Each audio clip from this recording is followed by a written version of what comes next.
व्रत है।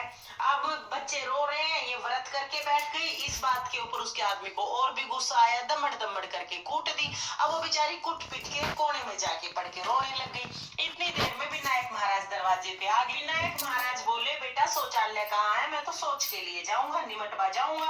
अब वो बोली, महाराज कहाँ के शौचालय, पूरा घर पड़ा है, आपका जहां मन करे वहां कर लो। अब उस दिन विनायक महाराज का सेठ के घर वासा था, खूब हीरे मोती सोना चांदी खा के आए थे। अब हर जगह हीरे मोती सोना चांदी कर दिया। जाते टाइम बोले, बेटा हाथ कहाँ पोंछूं? वो बोली, महाराज मेरे सिर पे पोंछ लो। अब उसके सिर पे हाथ पोंछ के चले गए। सुबह उठी, देखे तो पूरे घर में धन ही धन, धन ही धन। पूरे घर में सोना चांदी, हीरे मोती, बालों में भी मोती जड़े पड़े। वो तो सारे समेटने लग गए। देवरानी ने अपने बच्चों को कहा कि ताई जी को बुला के लाओ, कल भी काम नहीं करके गई, आज भी नहीं आई। बच्चे आके बोले, ताई जी मम्मी बुला रही है, काम कर दो। वो बोली कि बेटा आज तो मेरा ही काम कोई कर दो। बच्चे वापस अपने घर आए और बोले, मम्मी आज तो ताई जी के घर में बहुत सारे हीरे मोती सोना चांदी बिखरे पड़े हैं, और आज तो ताई जी का ही कोई काम कर दो। अब देवरानी तो भागी भागी जेठानी के घर गई। बोली, जीजी इतना धन कहाँ से लाई? यो क्या करा? आन करा बिना आन करा, यो क्या करा?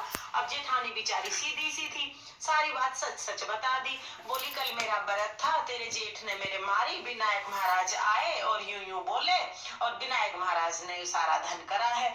उन्हें सारी बात सच्ची सच्ची बता दी। अब देवरानी गई अपने घर और जाके अपने आदमी को बोली कि मेरे मार। उसका आदमी बोला, निर्भाग, वो तो भूखी प्यासी पीटी थी, तू धाई धापी क्यों पीटे? बोली, ना मेरे मार। अब 4-5 बार कही तो उसके आदमी को गुस्सा आ गया, दमड़ दमड़ कूट दी। कूट पीट के वो एक कोने में जाके बैठ गई। और इतनी देर में विनायक महाराज आ गए। विनायक महाराज बोले कि बेटा शौचालय कहाँ है? मैं तो सोच के लिए जाऊंगा, निमटवा जाऊंगा। वो बोली, महाराज पूरा घर लिपा पुता साफ सुथरा कर रखा है, अब जी करे वहां करो। विनायक महाराज का उस दिन तेली के घर वासा था।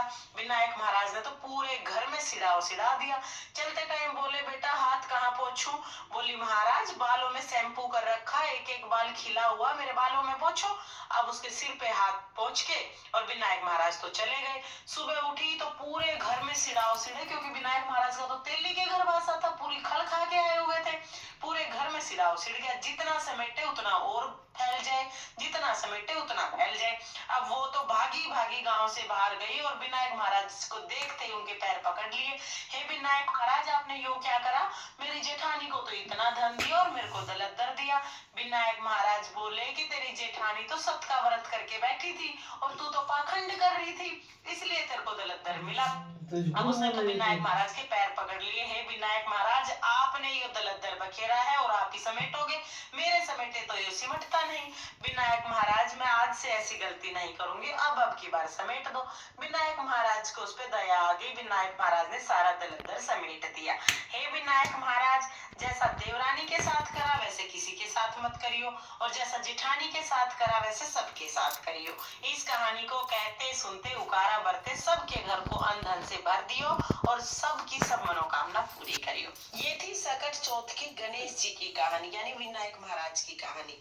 अब हम सकट चौथ व्रत में सुनी जाने वाली सकट माता की कहानी सुनेंगे। तो चलिए दूसरी कहानी सुनते हैं।